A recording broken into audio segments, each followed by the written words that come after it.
Can you hear me?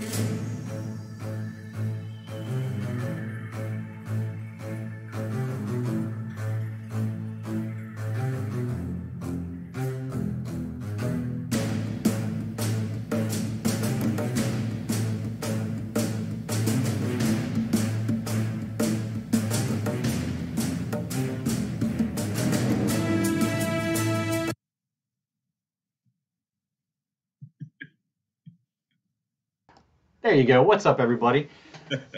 We I didn't really get to hear the intro music that much, so I don't know if that was good or not. it sounds like it's from Conan, but that's the best thing I could find. If anybody doesn't isn't aware, well, why would you be aware? We got we're getting we had some royalty-free music that we have for intro that probably owns it. That was getting giving us a headache, so we had to switch that out. So we'll be getting more something permanent in soon. But until then, it's not like you're listening for our intro music anyway. But what's up, man? What's been going on? I'm all right, man. It's been we didn't do a show last week. Last weekend was Mother's Day. You care about your mother, so you celebrated it. And my wife and my sister. I didn't want to get killed 3 times over. Well, you had a couple of moms to worry about, so I understand. Not much is going on this week, man. It's there's a few movies we need to talk about this week, and there's one big thing that I want to talk to you about and get your opinion on, because we got a lot of comments about it on punchdrunkcritics.com this week. For those who don't know, they're tuning in for the first time, or you're checking us out on demand or whatever on a podcast. We are the Punch Drunk Critics. I am Travis Hobson. He is John Nolan, film critics extraordinaire from DC. And it was it was an interesting week. Mm-hmm. Yesterday there were like 2 major deaths in Hollywood. Yeah.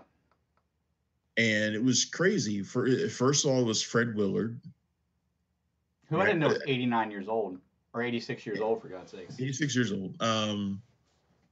You know, if I'm honest, never been the biggest fan of Fred Willard, but he always found a way to pop in and say something funny. Oh, yeah. Yeah. Like in measured doses, he's really funny. Like in like The Best in Show and like A Mighty Wind, stuff like that. He's freaking hilarious. Yeah. That was huge. Then, like within 5 minutes of learning about that, we learned about Lynn Shelton, director Lynn Shelton, who directed Your Sister's Sister, Hump Day, Laggies. She just did Sword of Trust. She did episodes of Little Fires Everywhere on Hulu. I mean, she's one of the founders of the mumblecore movement, if you remember what that was, from about a decade ago. Really brought into light people like Mark Duplass and Lena Dunham. She passed away. We learned about that just like it seemed like 5 minutes later. That news came out, and that was just a huge loss. I mean, I remember Your Sister's Sister being one of the first movies that I really loved at Sundance. From my early trips to Sundance, that was one of the first movies I really loved. I still own it. Love that movie. She's just a fantastic director. Freaking Hump Day is a great film. So this is kind of crazy. It was kind of crazy yesterday, and you know, I just the Lynn Shelton thing really hit me kind of hard. So she's one of those directors that I always wanted to interview. Mm-hmm. Like I always wanted to interview, and I always had opportunities to interview her, and I never did it. Assuming, because I kept waiting for like another Your Sister's Sister. Right, like you want to do it for the right thing.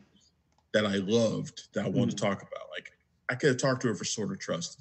I didn't like Sword of Trust that much, so I didn't want to talk about it. And I didn't like Laggies that much, so I never talked to her about those. And I had the chance to go talk to her at Sundance for Laggies, and I just kept putting it off, waiting for that one next amazing film, and never gonna get a chance to do it.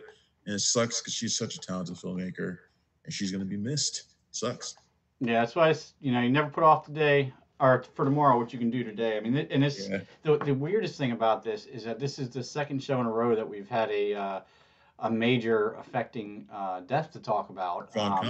and none of these have been COVID related, as you'd imagine. I don't think it was hers. I know not a lot of details came out when I read about it. She had some sort of blood disorder that hadn't been diagnosed. Right. So yeah. Another thing that I want to talk to you about in a little bit. Now we can talk about movies first. This is about movies. We can talk about reviews first. And we do want to talk about. I don't know if you got a chance to see Scoob or Capone. I did.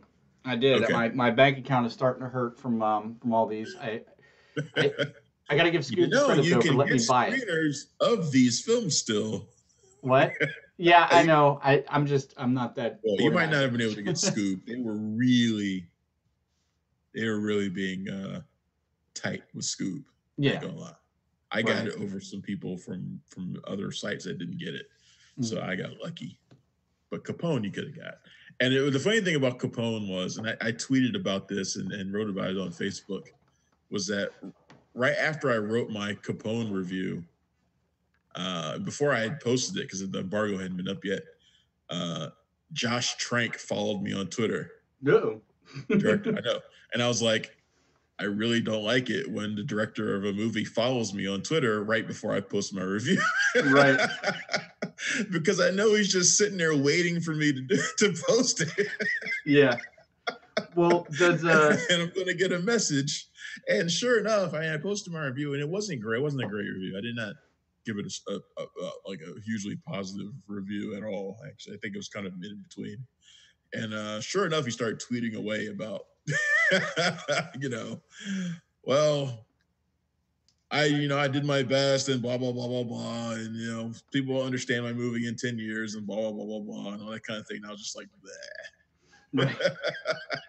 Well, the understanding the movie in 10 years does swing into something else we're going to be talking about today as well. But you said you want to get into reviews first, right? It fits in perfectly, actually. You're right, because Wayne Kramer, who's the director who did one of my favorite, in fact, it is my favorite Paul Walker film, and it is Running Scared. Mm-hmm. He directed Running Scared in 2006. I freaking love that movie. He directed that, and he posted on social media that filmmakers should be able to appeal their Rotten Tomatoes scores after a decade. Right. And that's got a lot of people buzzing about whether or not they should be able to do that, because there's some amazing movies that have like really low scores. And his example was Man on Fire, which has a 39% on Rotten Tomatoes, which is ridiculous. Right. That's ridiculous. Now, when he said it, he wrote 34% because it did have 34% at that time. But the interesting thing was, after he wrote that, it went up to 39%. And I bet if I check it again now, I bet it may have gone up again, because I'm willing to bet that critics went back and changed their scores. Well, right. I mean, that's part of the problem at large. I mean, I almost made a joke earlier, and this isn't just because I do a show with you or because we run the site together, but I'd say you were one of the few people that I know of that is pretty much invulnerable to who's looking at their stuff, just going to write what you're going to write regardless. But that's not exactly the standard in the profession. I've seen one of the worst things I've seen in the 12 years I've been doing this is just the mob mentality of the thought about movies. I know I tend to think it's a little bit more we've talked about basic than you do, before. We've talked about groupthink when it comes to some of this stuff, and it's especially prevalent at like festivals and things like that amongst people who do things early. My prime example of that has always been Upstream Color, that film from what's his name, who Shane Carruth, who recently quote unquote retired from filmmaking, and how I had sat there at the world premiere of that with a whole bunch of critics, and nobody understood it after it was over. Everybody was like befuddled by it, and then they went home and wrote positive reviews of it, and I was like, what? Yeah. And I was like the only one who wrote like the most scathing review of it, because I was like, the movie makes no goddamn sense. And if it was supposed to make sense, that he didn't do a good job of explaining it. And I and I had no problem scorching that film when all those people that we sat around together in a group talking about the movie, and then those people went home and gave it good reviews. I was like, you guys are just full of crap. Well, I mean, that type of movie, like one big critic who said something positive about it, and they all just fell in line. and I don't like that. Yeah, well, nobody wants to be And I different, told and Carruth that in an interview. I interviewed Carruth, yeah. and I told him I didn't like his movie because he asked me straight up if I liked it, and I said Mhm. no. What was the response to that? We had a fantastic conversation. It was one of the best interviews I ever did. Yeah, well, I mean, if you have an Um, actual artist, they're gonna want your actual feelings about it. But that's yeah, one of the two of the things I've found is the group think, which happens a lot, and then you know, film critics tend to you know play ourselves out off as these intellectuals, like literary novelists, and a lot of people are extremely smart, and a lot of people are great writers and able to look at this stuff. But it's not, we're I've found that when you have a movie that doesn't make sense, like Upstream Color, you will get a percentage of those people saying that they liked it because it's hard for other people to understand. Basically, they won't say that's why, but they're like, oh, well, you just didn't get it, and yeah, it's yeah, transcendent and things like this. But the everything boils down to these thought processes on films changing years afterwards, and should Rotten Tomatoes allow them to change their scores? I just want to right. know how that would work. Like, is it mandated that every 10 years you have to go back, and or is it like an appeal process where a certain number of people vote that it gets relooked at? Because if there's no Right. uniformity, Yeah, I mean, I guess we're kind of into this conversation now, so let's talk about it. But I guess my idea was sort of like Rotten Tomatoes critics should have to sort of renew mm-hmm. every year or so. At least that's what I think, because there are a crap ton of critics on there right now, and I feel like a renewal process for critics makes sense, So wait, I've, right? I've You have never bothered to submit and it to, doesn't to mean Rotten anything. Tomatoes, and so once you're in, you're in. It's done. You're pretty much in. I don't Hmm. know anybody who's ever been taken out of it, as far as I know. But they might just stop posting. Right. But I don't know anybody who's ever like been taken out of it for not doing something. Hmm. Um, then again, I don't know. But I don't. I don't. I assume if you start, because you have to submit for your site for that. You can't like just go and branch off and start submitting for some other different site. Right. So if you wrote for the Washington Times and you all of a sudden you don't have that job anymore and you start posting from your regular blog, that won't Right. work. Like you Oh, can't do okay. that. So I mean, I imagine that's how they like whittle down some of their critics. I imagine, but Hmm. it doesn't seem like they do it that often. Right. Um, but I would say like critics should have to renew every year or two, and as part of that renewal process, filmmakers who have submitted to have their films, uh, um, like looked over again, Hmm. you should have to like go over your past reviews, and included in those should be those movies that have been submitted Right. to be looked at. So if Wayne Kramer submits Running Scared to be looked at again, to be appealed, the next time I would come up for a renew, it would give me a rundown of movies that I need to reevaluate. I can keep them as they are, Hmm. or I can change them, you know, Right.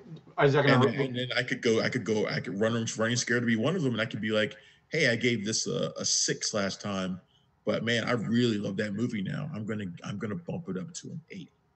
Yeah. Oh, so it would You know, be mainly just the score. That you don't have to rewrite the review, but right? I think that would definitely work as long as they included, not nothing major, just a snippet about why your thought process changed on it. What it because I Yeah. mean, if for no other reason, I'd be interested to see because it does happen a lot. There's movies if you go back, into the '70s even. There's movies that we look at as iconic classics today that bombed or were trashed when they were released. Happens more often than you think. So I've just always been You curious should what it never is about feel time. you shouldn't feel the same way about a movie now that you saw 10 years ago. Like like even a movie like the Goonies, which I love, Right. or The Last Starfighter, which I love. I don't look at those films now and love them for the same reason I loved them back then. Like I love them for different reasons. And it's Hmm. just like every movie should evolve because you evolve. If you don't, you've something's wrong. So I mean, it should be that way for everything, for every film, for you. Everybody should have movies like that. There's some movies that you're going to be like, this movie sucks to me now. Right. Like, it's gonna work the opposite way for just as many films. Garbage Pail Kids. I loved that movie when I was a kid. It's not good. It really, surprisingly enough, it's not good. Yeah, I mean, I'm not gonna start knocking on Star Wars or anything. I'm just gonna be like, but you know what though? But you know what though? I would if I were to reevaluate the prequels now, I would probably bump up all three of them maybe a point. See, and I would go the other way because especially after seeing the sequels have their flaws obviously, and I was a huge apologist for the prequels. I loved Attack of the Clones, believe it or not. Well, Phantom Menace ain't going nowhere, and Phantom Menace stays the same. Phantom Menace yeah. But Attack of the Clones just has the moments like with all the Jedi that you never see anywhere else fighting and all that. So I was in love with it. But then when I rewatch it now, especially after seeing something like The Mandalorian or something like The Force Awakens, where they bring back the practical effects, that cartoonish look of those prequels is just. Ugh. But you know why I would bump up like Attack of the Clones now? It's totally because of the Clone Wars TV series. How so? It's because that has made the Clone Wars TV series has made Attack of the Clones so much better. It's kind of like how back in the day, The Mummy Returns made The Mummy better. Okay. Because The Mummy by itself, the one with Brendan Fraser, it's okay. Right. Okay. But The Mummy Returns added so much to it. Like it built around it. Yeah. And made it so that when I go back and watch The Mummy, it's a much better movie now. So when I look at the Clone Wars TV series, which is phenomenal, and I go back and I watch Attack of the Clones, and I'm like, wow, this stuff leading up to Order 66, this stuff's pretty freaking cool right now. Yeah, the fleshing out of it, all that other stuff, the adding of emotional levels to characters that were like somebody like Kit Fisto, that green alien with the tendrils. Yeah. He was cool looking, everybody remembered him, but there was nothing to him. So you go back with that added, there's added layers to it, and it's. I'm looking around for my Kit Fisto Funko and I can't find him. He's around here somewhere. Yeah, I mean, But yeah, that's why. Like I said, it's going to work both ways. There's going to be some movies you're going to go back and you'll be like, yeah, I love this movie now. I'm going to bump it up some. There's going to be some that you're going to be like, nah, this movie doesn't work anymore. Maybe it's offensive now to you. Like people change, There's just, I think it's smart. Did you ever watch that 70s show? This is kind of off topic, but things that used to be funny. So during quarantine, I had that on in my office, just watching in the background while I was working. And I did not realize how blatantly offensive a lot of things were even just 20 years ago. You rewatch that 70s show, woo, it's out there. I haven't watched that show in so long. I used to love it mainly because Laura Prepone was in it, and Laura Prepone was good God. Right. Back then. Yeah. She's a redhead, so that's all in your range. Yeah, when she turned to blonde, I was less interested. I think that may have been that may have been when I actually stopped watching when she turned her hair blonde. But look, so with the, I think it's a great idea with the Rotten Tomatoes thing. I mean, I think there should be an option to for them to appeal and put it out there. But I think critics should also be able to go back as long as they submit a reason. They should be able to go back and amend any of their scores. They can. We can go back and change our scores. So what we're talking about is just allowing the filmmakers to say, hey, give it another look, or I'm pretty sure that we can go back and change our scores anytime because I can go back and add a review of anything I want. Right. So we can go back in there and change our scores. So it totally can be done. It's just that most critics aren't going to do that. Most critics aren't thinking about that. I've never thought about it. Just going back and changing some of my old reviews. I've never thought about it before. But if a filmmaker asked to have it done, to have it looked at specifically, and if we were asked to do it specifically, yeah, totally do it. Yeah, totally do it. I think it's a great idea, and I don't see much against it. Although I've heard some people react to it because it got a lot of reaction on social media, and even to my post, I got some messages about it. Not everybody likes it. Yeah, they think that your initial impression is what stands, and it's supposed to capture that moment, but movies aren't about a moment. I mean, Yeah. movies are eternal. It doesn't make any sense to me. Right. A And I movie mean, doesn't go away.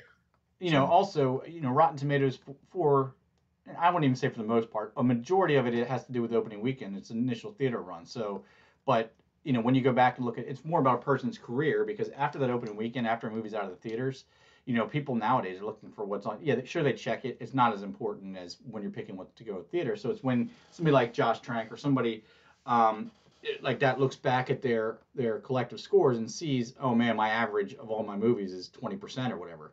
So it matters more to them about that than anything else. But speaking of, that's what got us into this thing in the whole in the first place. You want to take a listen to some Capone scenes real quick? yeah, let's do All it. right, let's check out some Capone scenes. How about it for our good friend Al, ladies and gentlemen?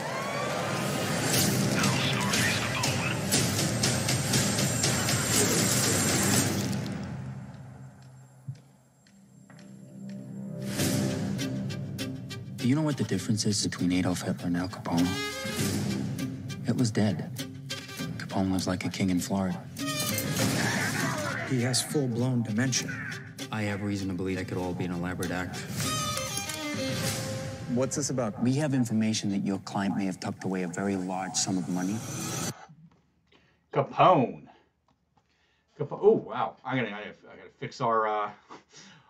Anybody watching on the live stream, I'll fix those squared out faces of ours real quick. But yeah, this is the Josh Trank movie that started that conversation.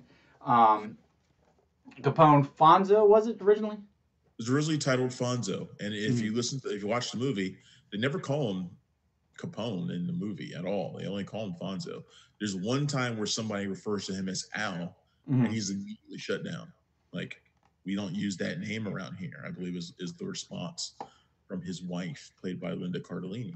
Which I had never heard before, and I was pretty into like those 20s and 30s gangsters for a while, watching stuff on History Channel. I'd never heard that name before this movie. Me neither, actually, and I wouldn't profess myself to be an expert, honestly. In fact, that when I was after I did my review of Capone,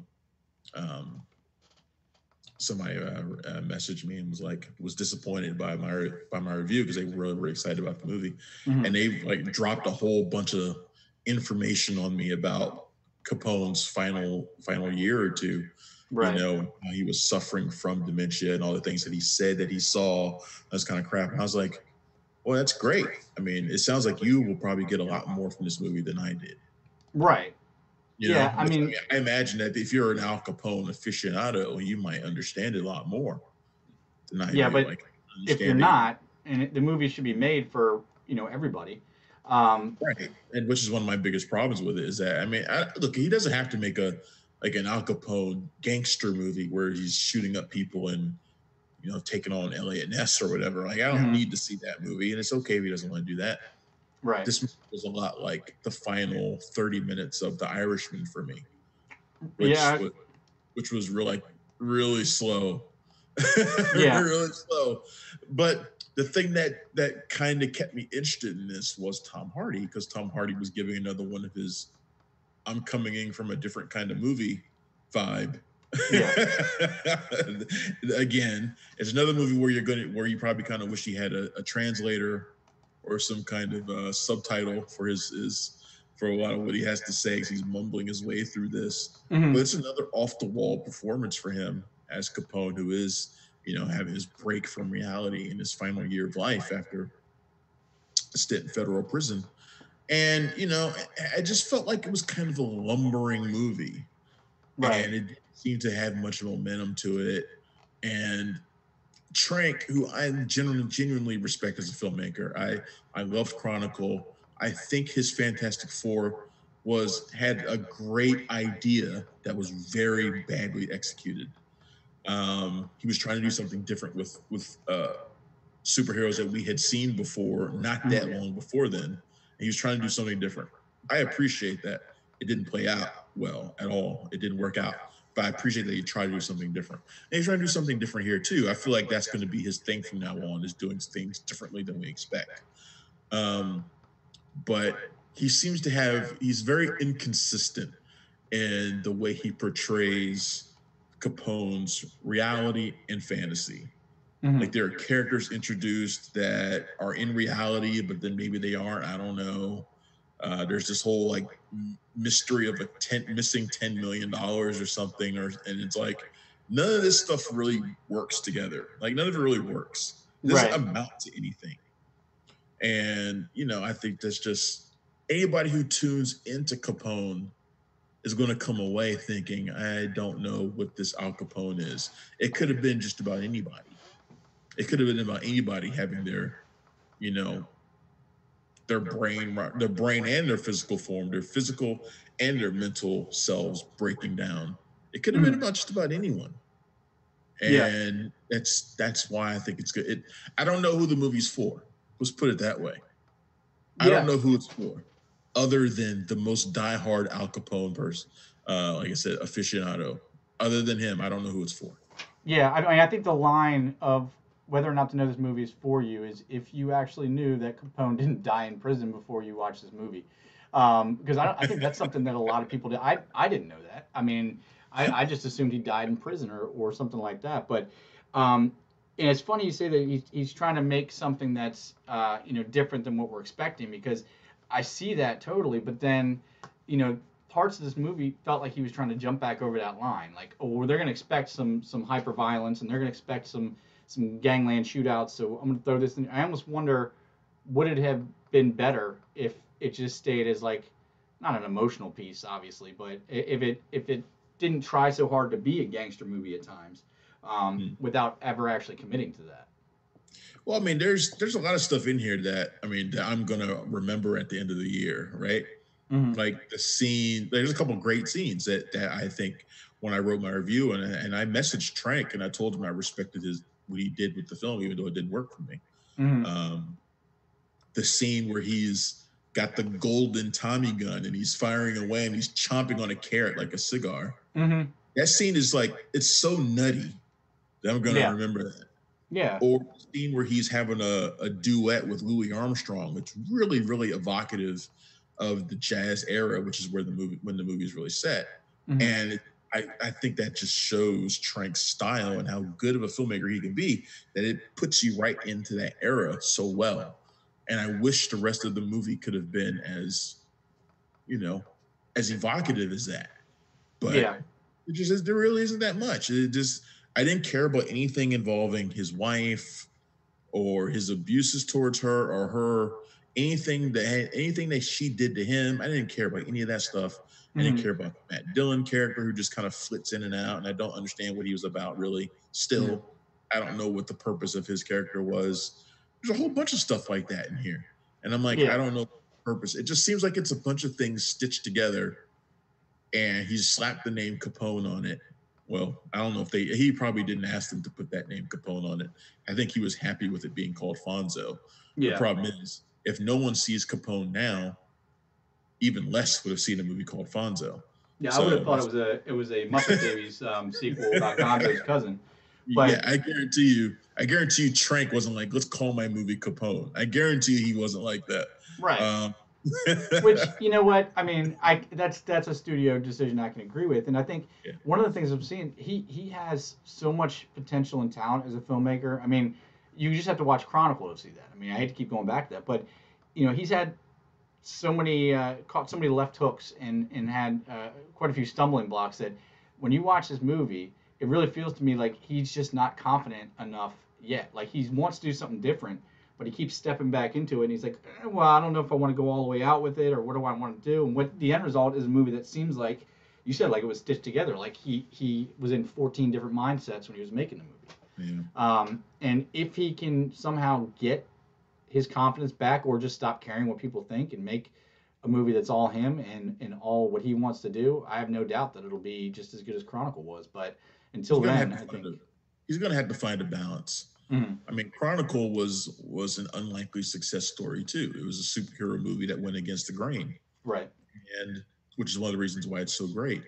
I wish he hadn't derailed the sequel, but he did. So whatever.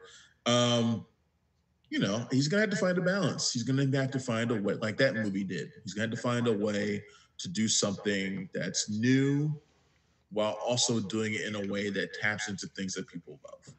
Right. He's gonna have to find it, and I don't know how he's gonna do that, but he's gonna have to do it. If he wants to be a filmmaker that lasts a long time, he's gonna have to find a way. Yeah. He's gonna have to find a way because every filmmaker has to find that way.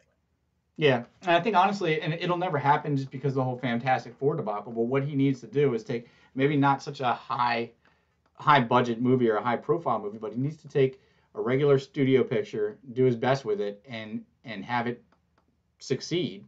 And then I think he'll get it's the old adage of do one for them, do one for yourself. And once he does that, he'll get that confidence back. 'Cause I'm not a Hollywood psychologist. I'm certainly not an agent or anything, but every time I watch his movies of late, it just seems like it's somebody that doesn't want to fully commit to what they think is right, what they think they should do.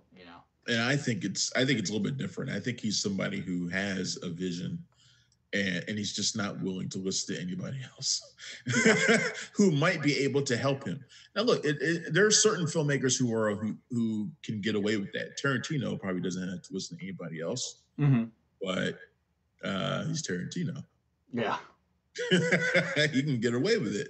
Yeah. And to be fair, not all of his movies have been great because he does not know how to self-edit. Right. So, I'm fully with a director who commits himself to his vision only. A director like Abel Ferrara is no different than that either. And Scorsese's like that too. There's a lot of them that are like that commit to their vision, and that's what sticks. That's what goes. What they say goes. But not every filmmaker can do that. I don't think Trank is at that level yet. No. I think he needs to be at that level where he can take some criticism, take some advice, and find a way to incorporate it without compromising himself. Right. He's gonna have to find a way.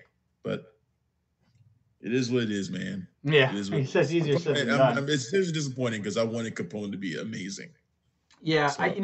I wanted it to be anything that has to do with gangsters is something I'm all in. I'm still feeling the disappointment from Gangster Squad all those years ago from those amazing trailers. But just in a quick side segment of movies that I think that would be awesome that they never touched.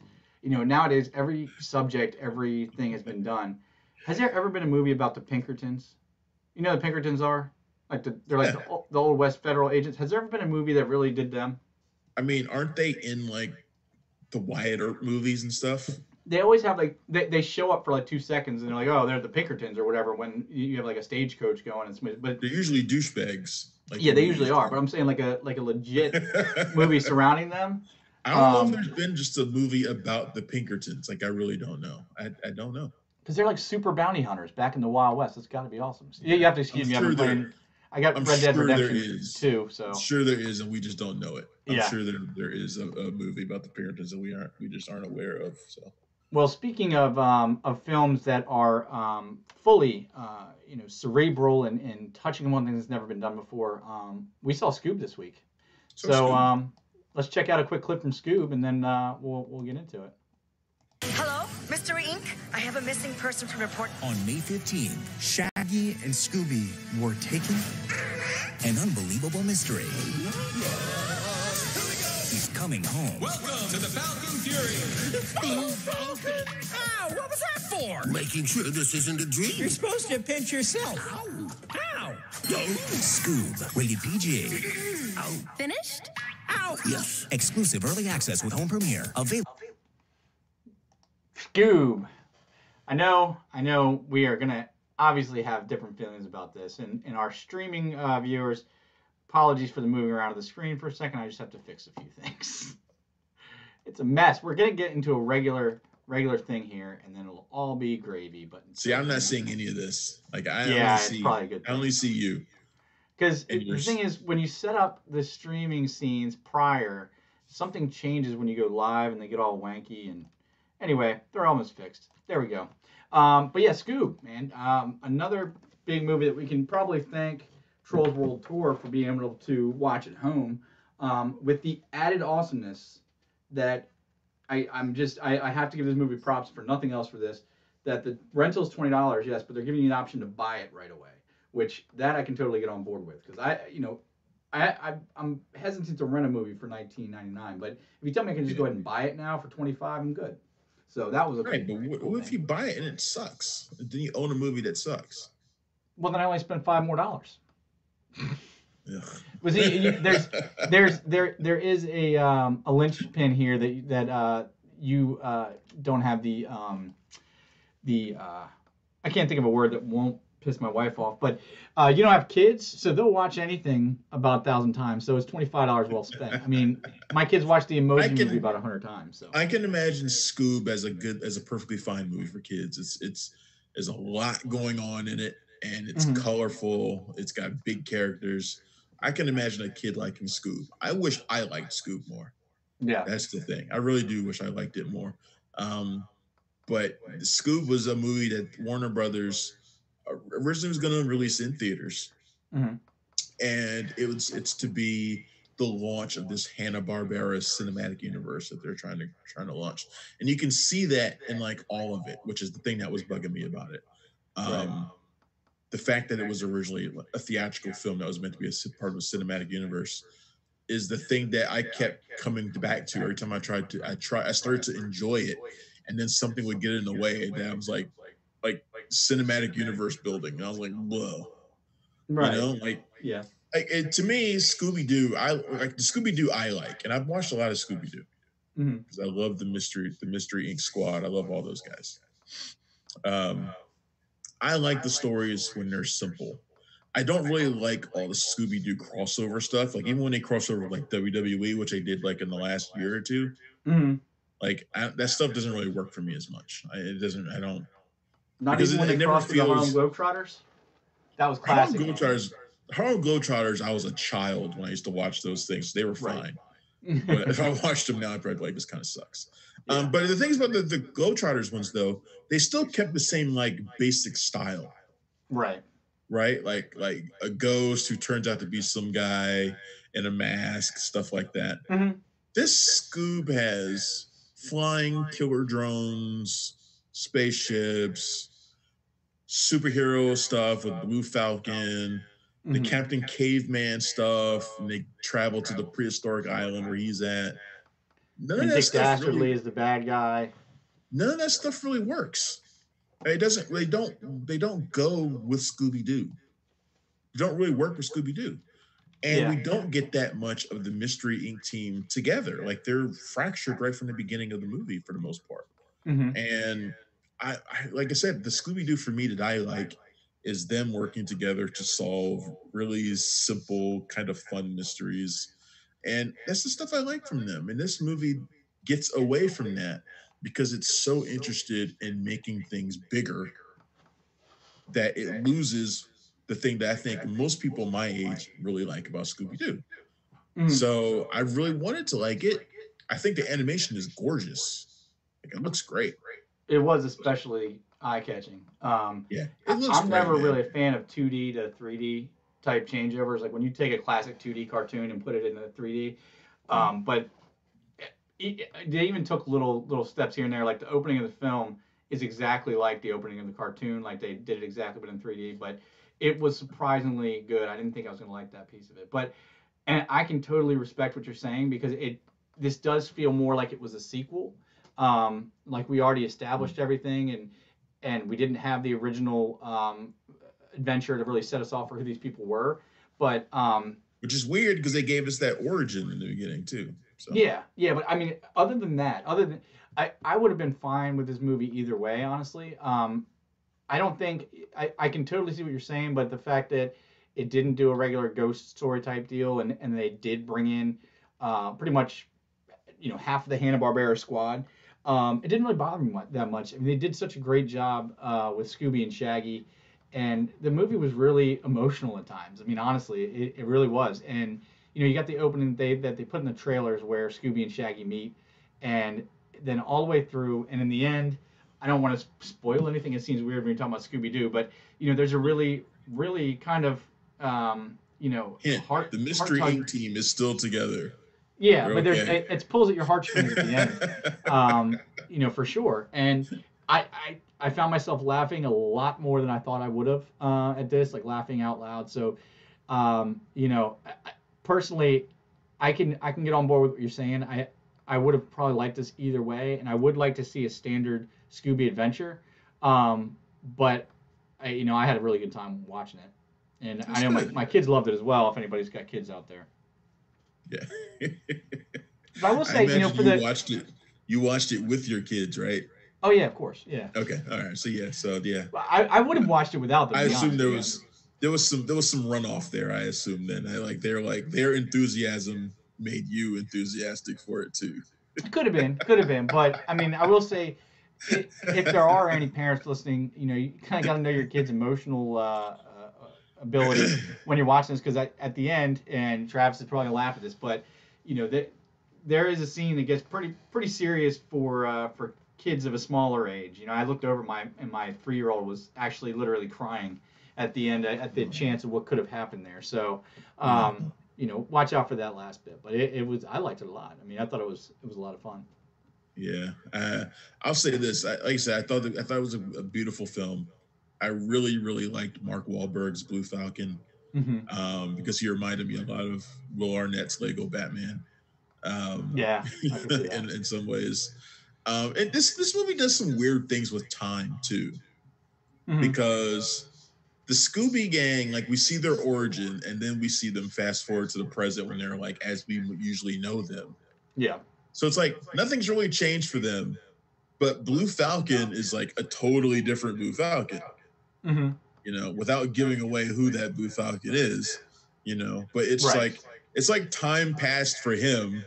And time passed with Blue Falcon, but time didn't really pass for them. It's like really weird. Yeah, like, I don't quite understand what they were doing with time. Yeah, there was some time logic issues there. I can get on board with that. I guess they're thinking kids aren't going to really think about it that much, and anybody like me who does think about it too much, well, they're not aiming for me anyway. So yeah, I think Tracy Morgan was a perfectly cast Captain Caveman, though. I'll give him that. I hated his Captain Caveman. Really? He sounded like somebody trying to do Mel Brooks. Yeah, well. Which is not that's not Captain Caveman. In fairness, I didn't listen to it afterwards. I haven't heard Captain Caveman for like probably 25 years. But I just love Tracy Morgan. A lot of Unga Bunga. Unga Bunga is what he talks like. Yeah. He doesn't talk like Mel Brooks.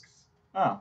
Wow. I didn't like it. I just like that was Tracy Morgan. One of the main things I could not stand. Yeah, I can see that in your face. You look absolutely disgusted. Yeah, I really hated it. It was like, come on. I did like at the end of the movie where they started teasing like the future stuff. Like we saw like the shark dude in the one scene. Shark dude. Why am I not remembering that? You don't remember it? Shark dude. Yeah. Why can't I remember his name? Was it in the end, like, or? It was during the credits. Oh, yeah. Jabberjaw. Yeah. Jabberjaw. It was Jabberjaw. And they were teasing, like, a future team. Yeah. And Jabberjaw was part of it. So they're kind of, like, teasing stuff that they obviously have planned for the cinematic universe. I did kind of like that. It made me curious, but at the same time, I'm also like, do I think there's any serious viability in this cinematic universe? And I don't think so. Like, it just feels like I don't know how much of that is because it's going straight to digital. I don't know if it would have been viable if it had gone out in theaters either. Like, I don't know if this movie would have been a blockbuster or anything like that if it had come out in theaters. And I mean, they've been successful enough to launch something like that. Hanna-Barbera has been successful throughout the years more than you'd think. I mean, Scooby-Doo hasn't had a theatrical movie in over a decade, and that was live action. Well, right, yeah, I'm saying over the years they've been, the properties have been more successful than you think. Like even the Yogi Bear movies made money, not much, but again, live action. What's that? Again, live action. Yeah, but it's the property. I mean, live action or animation. This is the first time, and that's what I was going to say, is that of all the animation that we've had over the last 30 years, I'm looking at it and like Hanna-Barbera, like can't think of any of their properties that have really had a big animated adventure that people have seen. I mean, when we grew up, that was one of the weird things about growing up in the 80s is you had like nowadays all the TV that you're watching, all the kids are watching is TV that's recent. It's come out in the last 5 years at most. And I don't know about you, but I remember watching all kinds of cartoons from the 60s and shit when I was a kid. You watch Flintstones, you'd have all that stuff on. The new stuff too. But of all those different cartoons from that era, Hanna-Barbera is the one that really has no representation in an animated space anymore. Unless I'm missing something. I mean, well, the Scooby-Doo movies have been coming out on digital and DVD for years.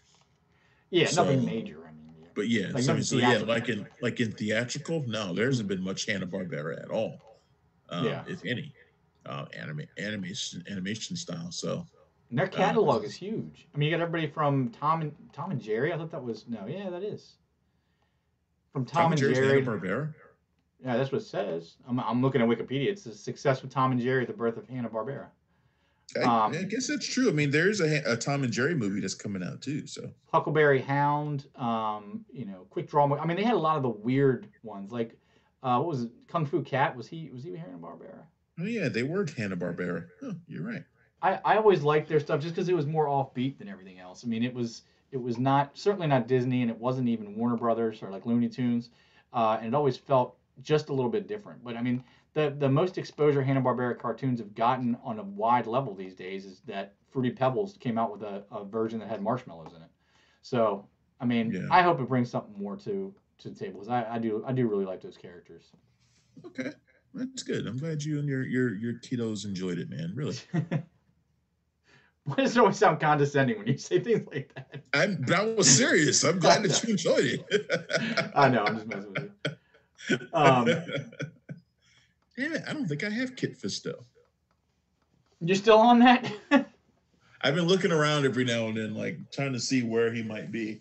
I don't think I have Kit Fisto. I think I have like almost every other Jedi, but I don't have Kit Fisto. I mean, I even have this guy. So, I mean, I have... Plo Koon. Nice.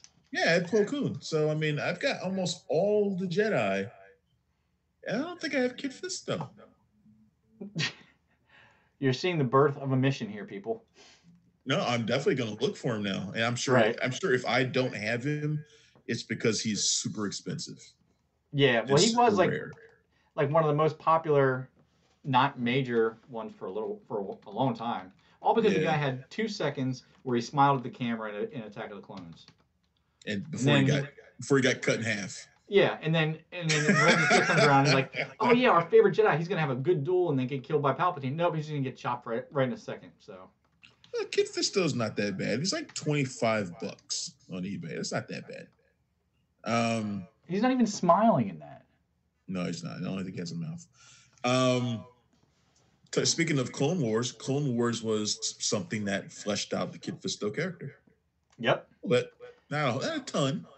But but in fact, that was the thing about Attack of the Clones. It took all those background Jedi that my friends and I used to make fun of back when we watched those movies. Right. Like, those are the most ass Jedi ever. Look at them. Look, those guys suck. Right. And Attack of the Clones made them kind of cool. Yeah, well, I mean, Clone Wars, the cartoon, I know we've been on this for weeks now, talking about the Clone Wars, but I've been going back and watching, and it's not something I can binge straight through. I have to watch different arcs, but they did, like, even when it's little stuff, like little cool things, like the Kit Fisto arc you're talking about, I mean, just seeing him underwater with his lightsaber ignited was cool. Just stupid little stuff like that, that's a lot of fun. They did a great job fleshing it out. You know what I've been trying to find that I can't find anywhere? I don't even know if you remember it, but before Clone Wars, the cartoon started, there was like a mini series of Clone Wars. It looked totally different. It was a different animation style. I have it. I own it. What is it called? I can't find it anywhere. Hold on 2 seconds. All right. We're going to find this out because this has been bothering me forever because this series took us right in. It was like a precursor to Revenge of the Sith. You get to see General Grievous attacking Coruscant and stealing Palpatine and all the battle that goes there. And I've been looking for this thing since forever. And the only thing I remember was that it was called Clone Wars, and I couldn't find it anywhere. So, but that's about all the padding I have. to do. So, oh, thank you. All right. It's these. Ah, yes. Yeah, So it's just called these. Clone Wars. Yeah, it's these. These are not connected to the Clone Wars TV series that we watched. No. That came later. These are different. These came before it. They were done in like 3 or 4 minute bites. Yeah. And they would combine. This is volume 1. This is volume 2. And then there was that movie, which was the beginning of the long running show. Right, but the movie is the same as the pilot. But this came before. This came before all of that. Mm-hmm. And for a long time, this was better than the Clone Wars TV show. Yeah, because these things right here are incredible. Yeah, these are good. Awesome. And yeah, the animation. You look at the animation; there is different. This is more Genndy Tartakovsky, I believe. Mm-hmm. The guy who did like Powerpuff Girls. Right. Yeah, definitely feels Hotel like Transylvania. That. I believe he did the animation for these. Mm-hmm. Which is why it looks so much different. I got to dig those up because as soon as I saw those cases, my mind's been going through my collection now, and I know I've seen those cases before, so I bet I have those somewhere. So now I have a mission for the rest of the day as well. These made Grievous amazing. Yeah. Because Grievous was my favorite character to come out of the prequels. I loved Grievous, and Grievous didn't do shit in those movies. He just coughed a lot. He coughed a lot. These and the TV show showed you why he was coughing. Yeah, yeah. Like why when you first were introduced to him, why he was already hurt. Which also made Mace Windu that much more badass, if I remember it correctly. But these made him awesome, and Grievous is my favorite Funko. Mm-hmm. Of all the Funkos that I have, Grievous is my favorite Funko. He's up there, up top. Oh, okay. So, yeah. So we're running down on about 4 minutes left in the stream, but we can. God, the time always goes so fast, man. I know. I'm gonna push it out a few minutes because I know we had a couple other things to talk about. One I'm really interested in because I didn't see this news, and we should probably say also to all the readers of our site punchfrontcritics.com, just a quick apology for a lack of content in the middle to the end of this week. We had some website issues in the back end that we had to work on and fix up. So appreciate your patience while we got that done. But needless to say, because of that, my eye hasn't been as much on our headlines as it usually is. And I see that you want to talk about Percy Jackson.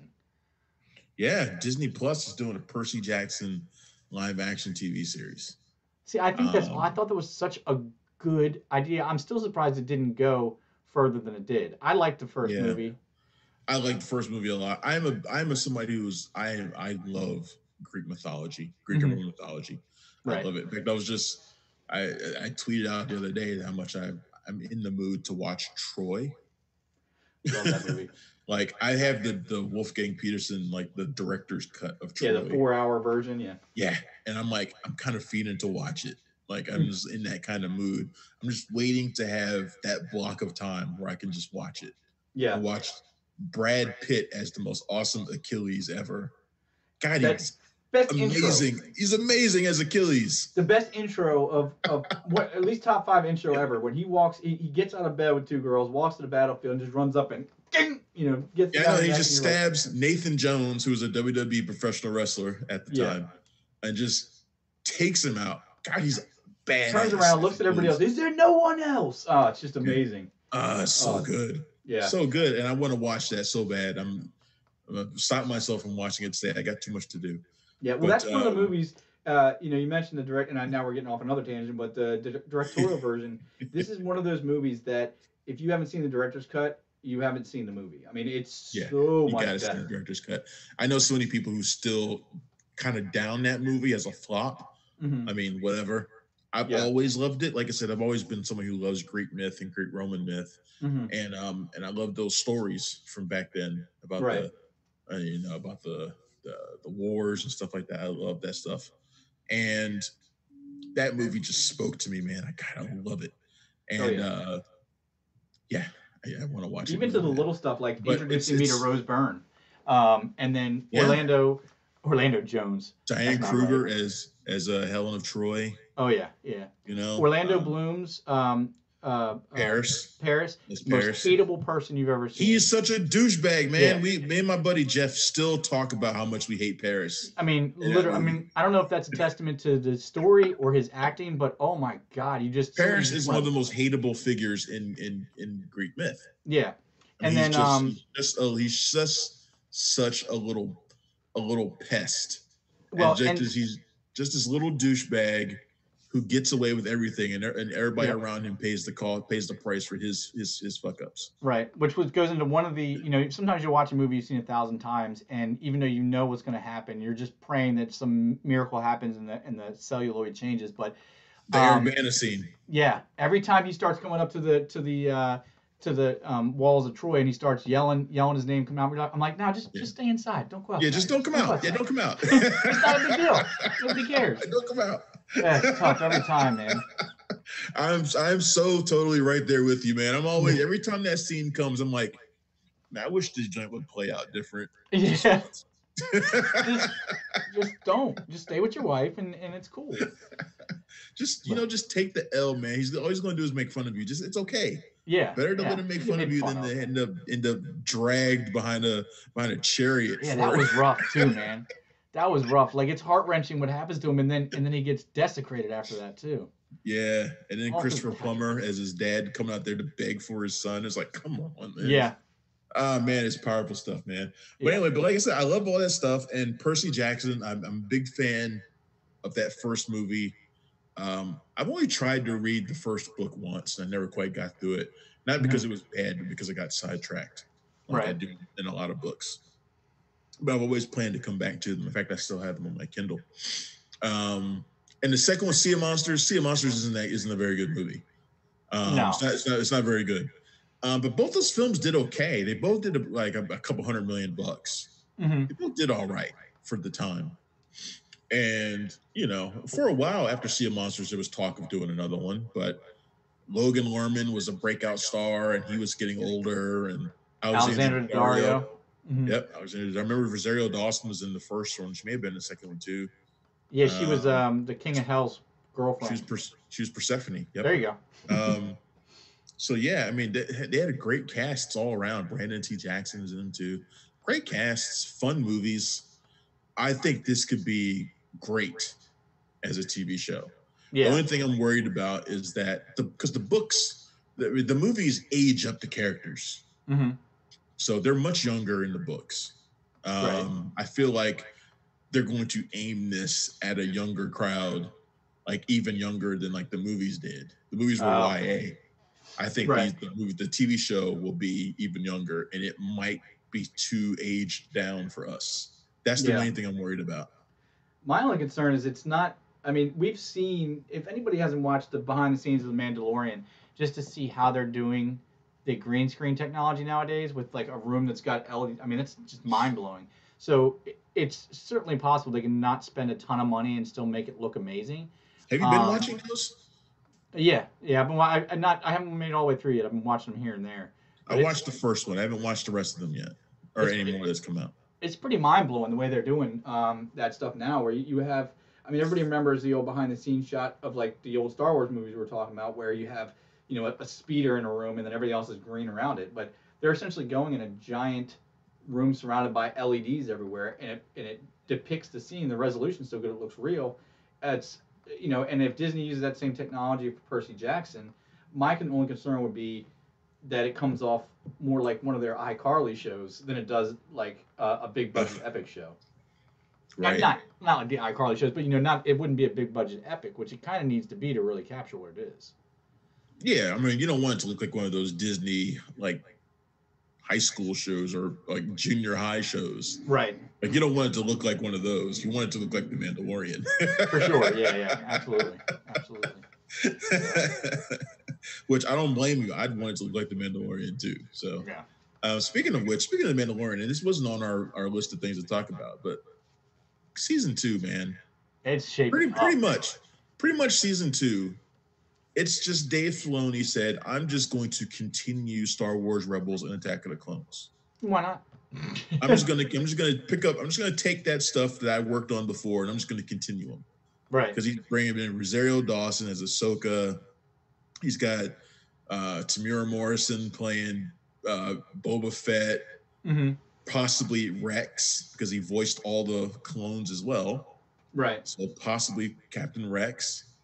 They're talking about what's her name? The Mandalorian from Rebels. Bo-Katan. Oh, Bo-Katan. Sabine Wren. Well, Sabine Wren, yeah, but they're saying Bo-Katan might be in. Bo-Katan is going to be in it too, played by a homegirl that we like, Katie Sackhoff. And if they have Sasha Banks as Sabine Wren, that's going to be amazing.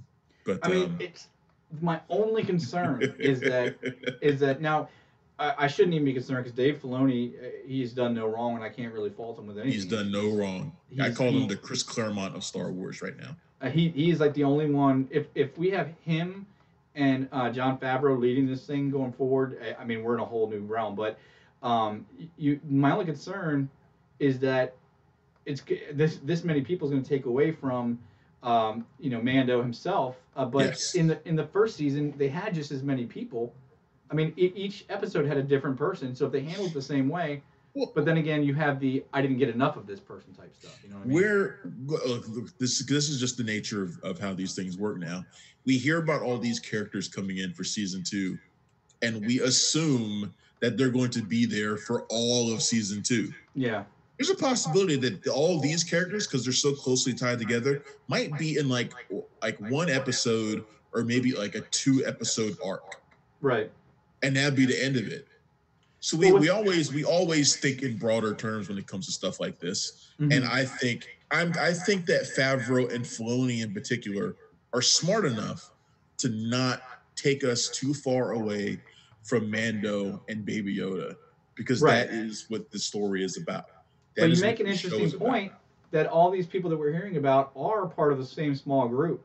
So what is there? There hasn't been any rumors or anything like that, but chances they're using this as a backdoor spin-off pilot or just to test the waters to see if they could have something, because Ahsoka Tano's never been more popular than she is right now at this moment. Well, that's the rumor.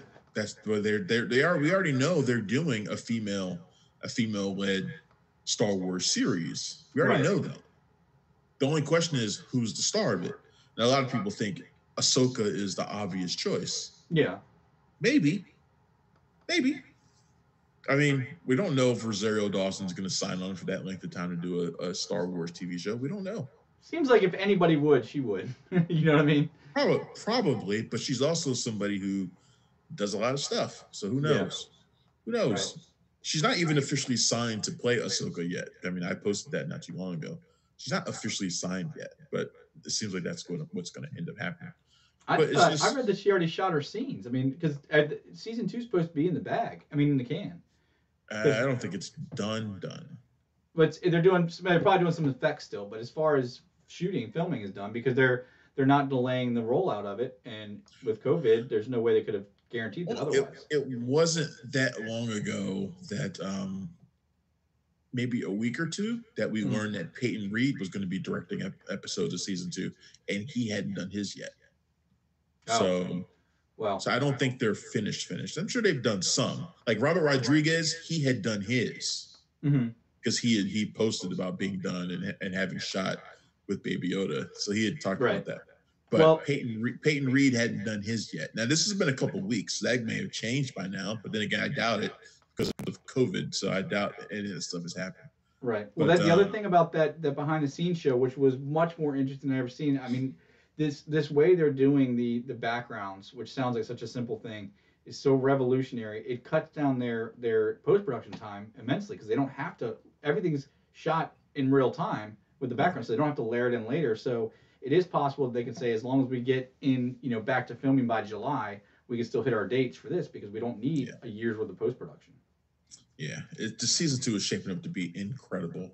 Right.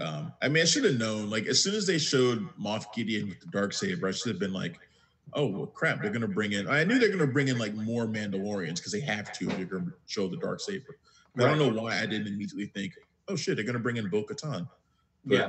And now it makes like all the sense in the world. I'm just glad they're bringing Sackhoff in because she voices her in the show and Rebels and stuff like that. She voiced her, so I'm glad they're bringing her in to play her too, which I think is pretty amazing. Right. And I think that's the first time that's ever happened. Yeah, those poor voice actors, man. They make these people so like has Tara Strong ever played? You know, I know she's done some screen roles, but I don't think she's ever played somebody. And she's got the look for movies, but we're about to get cut off actually. Yeah. So we should probably do our rollout. Yeah, but we didn't get to talk about Mad Max Furiosa, which is happening without Charlize Theron. We didn't get to talk about that, but you know, it is what it is. We talked about plenty more. Yeah. So everybody check us out, punchdrunkcritics.com, and find us here on YouTube as well, and on Spreaker, where we'll be posting this as well. Yep. All right, guys, we'll see you next week, and make sure to check out punchdrunkcritics.com every day.